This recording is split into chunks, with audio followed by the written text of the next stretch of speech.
From China's age falsification scam that allowed 14-year-olds to compete in the Olympics, to Simone Biles' controversial performance-enhancing drug scandal that almost got her banned. These are the worst times gymnast coaches got caught cheating.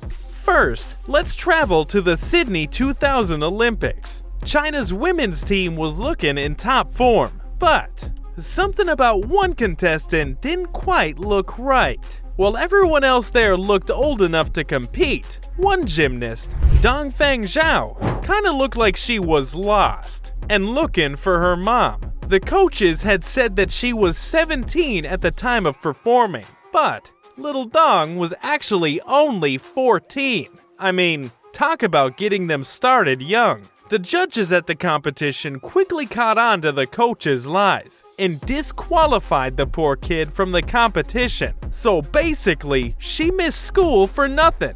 And because of this, China had to actually give up their bronze medal. So, I guess the lesson here, if you're gonna cheat, maybe leave the kids at home. Here's the thing. The Chinese Olympic team did not learn from this though, because in 2008, it happened again. The coaches took an army of kids with them. Literally, every single Chinese gymnast didn't look a day over 15. An official investigation was launched as a result. And whilst the document stated that the contestants were old enough to compete, a few things didn't quite add up. Dongfeng Zhao's passport, for example, said that she wouldn't have been old enough to compete in the 2000 Olympics. And another team member's passport didn't even match with her previous age at the Sydney Olympics. So, something clearly was not right. Luckily, China did get to keep its hard-earned medals at the 2008 Olympics, but it's pretty obvious. They seriously need to step up their cheating game. This scandal is nothing on this next coach though. Tunani Karayel was the British gymnastics coach heading into the Tokyo Olympics. But she never made it to Japan because she decided to screw up her own team. I know, odd right? During training, Tunani decided to make the parallel bars uneven, causing the gymnastics to fall and seriously hurt themselves. I mean, one poor woman started bleeding from her leg. And what did the coach do? She told her to stop crying and get back to work. Damn. You can understand why some people would want to cheat at the Olympics. Cause, you know, you might win a medal and a bunch of money. But what is the point of cheating during training? There is literally no point. Tunani is one special individual, but concerning nonetheless. Now, you know what else is concerning? The fact that many coaches have followed in the footsteps of the Chinese team and tried to get their kids to take part. I mean, some of these guys looked fresh out of the womb. Take Romanian athlete Lavina Agaci, for example. She took part in the 1981 World Championships at just 13 years old. The coaches were quickly caught in this blatant lie, which led to her disqualification. Poor kid.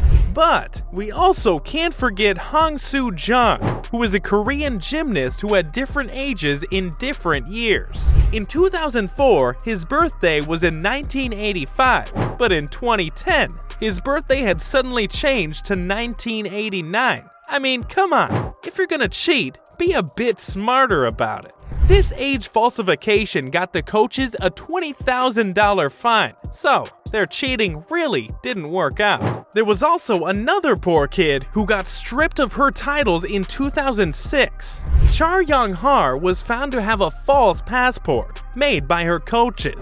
The young gymnast was completely banned from all competitions, had to give up her hard-earned title, and her coaches had to pay a $26,000 fine. These coaches really need to get it together. Not only have they cost themselves a whole lot of money, but they've also completely ruined a load of young athletes' careers. Talk about selfish. Now, we can't leave this next coach out of the cheating scandals. This one is pretty horrific. It was the 1968 Olympics in Mexico, and the women's USSR team had just put on a stunning display to win gold in absolute style. However, what came after was absolutely diabolical.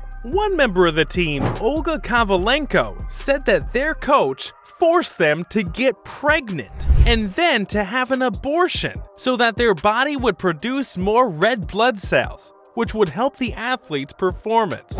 I'm pretty sure that this method isn't banned in the official gymnastics handbook, but it's sure as hell banned in the moral code of humanity. Their coach deserves to be shamed for cheating in such a horrific manner. Now, on a slightly less horrific note, this next coach decided to cheat, but not on his team. In 2018, top British gymnastics coach Scott Vetter was caught getting frisky in his car, but not with his wife. He was in there with one of his gymnastics students. Talk about awkward.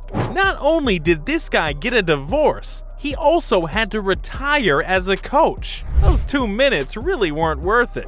This next coach is the coach of a gymnast we all know and love, the one and only Simone Biles. Now, we know Simone for being an American hero, a gymnast who can conquer any obstacle in her way. However, in 2016, her team faced a lot of heat, and this next moment almost ruined her career forever. A group of Russian hackers called Fancy Bears leaked a file from the leading gymnastic body's database, which contained Simone's medical history. And, according to these files, Simone was using a psychostimulant to enhance her performance. Simone and her team diligently defended this allegation, explaining that the drug was used for her ADHD therapy. But no one really knows the true story. And for many people, this was concrete evidence that she was cheating. Now, one thing is for sure though, as a coach, you're responsible for your athlete. So maybe making sure your athlete isn't taking any banned substances would be your #1 priority. Now, on to the final scandal. We've got another coach who fed PEDs to gymnast Luzia Galalina. In 2012, Luzia's drug test came back positive for a masking agent, furosemide. This drug was actually masking a whole load of steroids. I mean, she was on so much gear that her pee probably burnt the test cup. As a result, she was brutally escorted out from the Olympic Village, was given a 2-year suspension, and her dreams were totally crushed. And who's to blame? Her coach. The guy who told her that taking these drugs was necessary for her success. Come on, man. You've got to play by the rules, or at least make your attempts at cheating a little more subtle. So, from trying to get underage children to perform at the Olympics, to coaches filling their athletes with drugs to improve their performance, those were the worst times that gymnastics coaches got caught cheating red-handed.